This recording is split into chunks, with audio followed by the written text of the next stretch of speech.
In today's video lecture, we are going to discuss about Jinu Bairam या बो नीज या फिर बो लेग्स.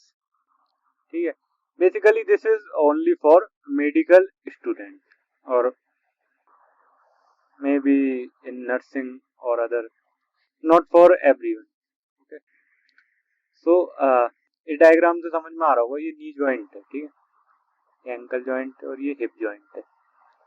ये रिप्रेजेंटेटिव डायग्राम है. ठीक है.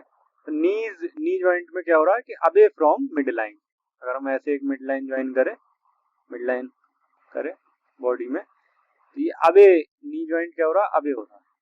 और एंकल्स ये अप्रोक्सीमेटेड हो रहे हैं, मतलब पास आ रहे हैं, टुवर्ड्स मिड लाइन कह सकते हैं. ठीक है. इसे हम लोगों ने कहा बोलेक्स. क्या है definition? Condition where the knees are abnormally divergent. ठीक है. Knees are abnormally divergent, bow like, and ankles are abnormally approximated. तो ये वो हो रहा है ना, ऐसे कर्व बन जाएगा. देखकर समझ में आ जाएगा. बाकी आगे बताएंगे कि डिस्टेंस नाप कर करते हैं. कॉजेज क्या है? इडियोपैथिक. वैसे ज्यादातर तो इडियोपैथिक ही मिलता है, लेकिन अगर चिल्ड्रन है तो उसमें रिकेट्स मोस्ट कॉमन को कॉज हो सकता है, और एडल्ट्स में ओस्टियोआर्थराइटिस.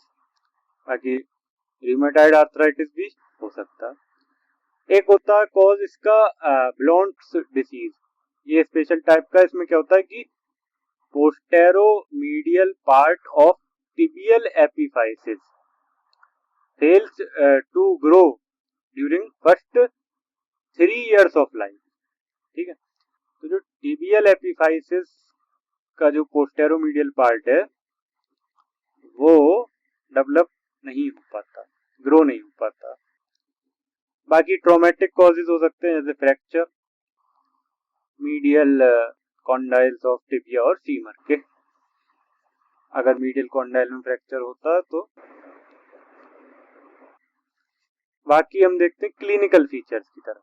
ठीक है. तो एक तो अगली डिफॉर्मिटी होगी जिसमें कुछ लोग कॉस्मेटिक कंसर्न करेंगे कि भाई कॉस्मेटिकली बहुत अजीब लग रहा है.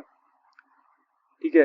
गैप बिटवीन नीज या बोइंग ऑफ लेग्स, जैसे कि मैंने बताया था, legs curved outward from thigh to ankle, curve जैसा बन जाएगा ऐसे करके ना. कुछ लोगों में चलने में भी दिक्कत हो सकती है, waddling gait due to altered alignment. ठीक है. अब सीवियरिटी हम कैसे पता करेंगे? तो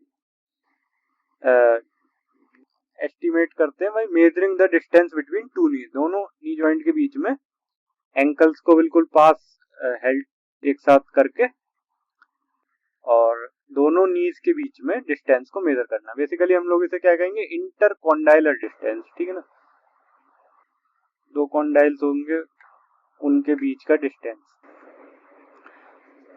अगर ये डिस्टेंस 8 सेंटीमीटर से ज्यादा आएगा तो फिर अगली इन्वेस्टिगेशन की ओर बढ़ना पड़ेगा, यानी सस्पिशन ऑफ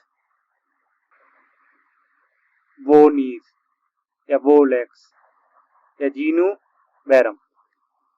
थैंक यू.